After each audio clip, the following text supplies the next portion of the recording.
Paul went back to Damascus. I can't imagine him not wanting their forgiveness. I can't imagine him not wanting to assure them, to show them that he had actually been saved. I bet Paul had to ask permission to try to do some good for some people. Trust me. Oh, no, trust me. I'm here to help. It's not a trick. Trust me. Amen?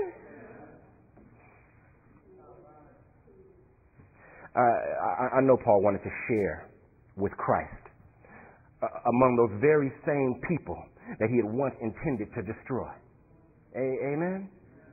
Then Paul says that after he went back to Damascus, then he went to Jerusalem.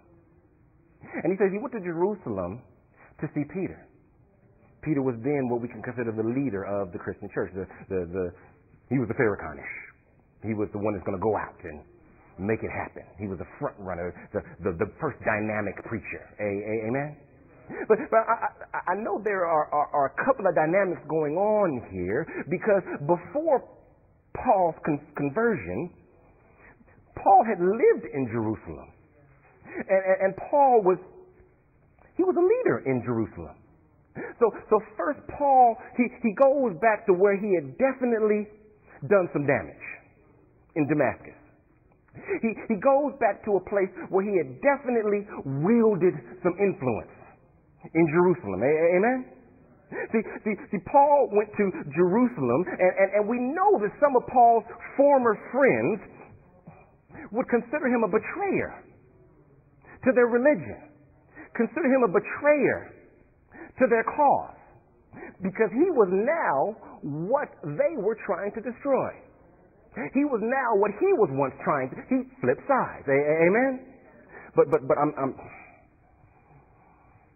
I can't speak for Paul, but I feel a pull of the heart, knowing that Paul had to have wanted to share his testimony with them to see if Christ could have the impact on them that Christ had on him, to see if the misunderstanding that they had could be cleared up, if they could receive revelation like he received. It had to have been there.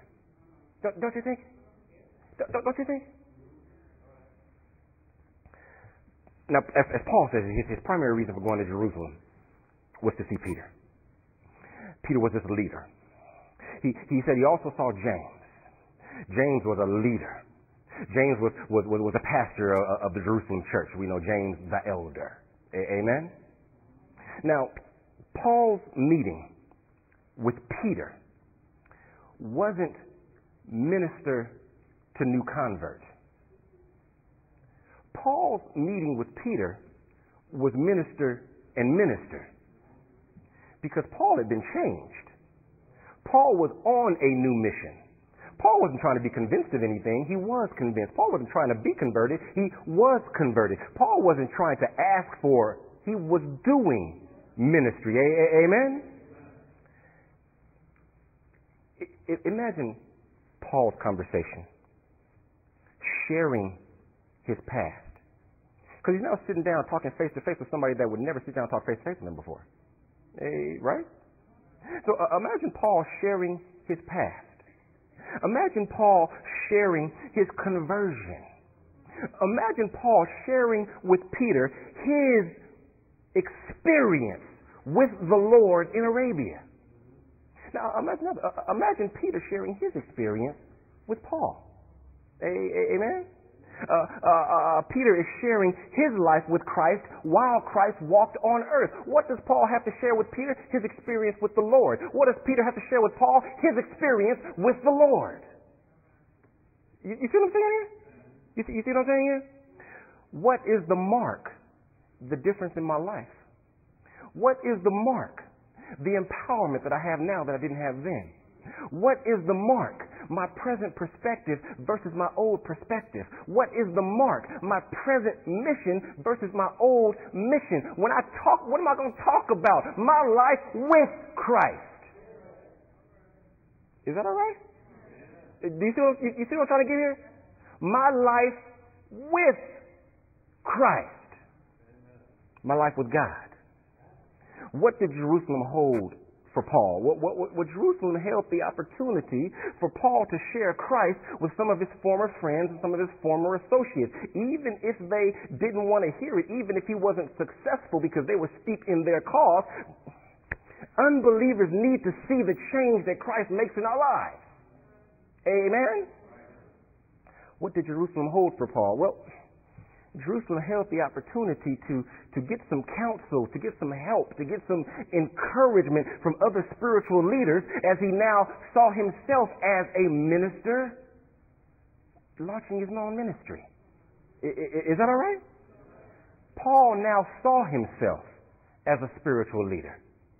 So he gets encouragement, wisdom, maybe even some life experience from his now peers. Amen? Amen?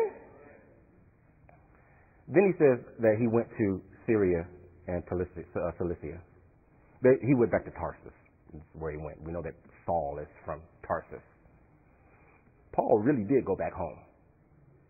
Went back to where he'd done some damage, went back to where he had been living, and then he went back home. Amen? Tarsus is where Paul's family was still living. It's where Saul had grown up as a little boy. It's where his childhood friends were if they hadn't moved away. It's where his old school teachers were. It was home. I would imagine that it was Paul's desire to share with as many of his family, with as many of his old friends as he could. And that's why a person would go back home, to be influential in a place where you have been influential, to go to what has been a comfortable setting of love and acceptance and try to influence people from that point of love and acceptance. Amen? And I would imagine that's a very anxious experience for a young man, because he's going back into, quote unquote, the nest. And he's going to disrupt the nest. Amen?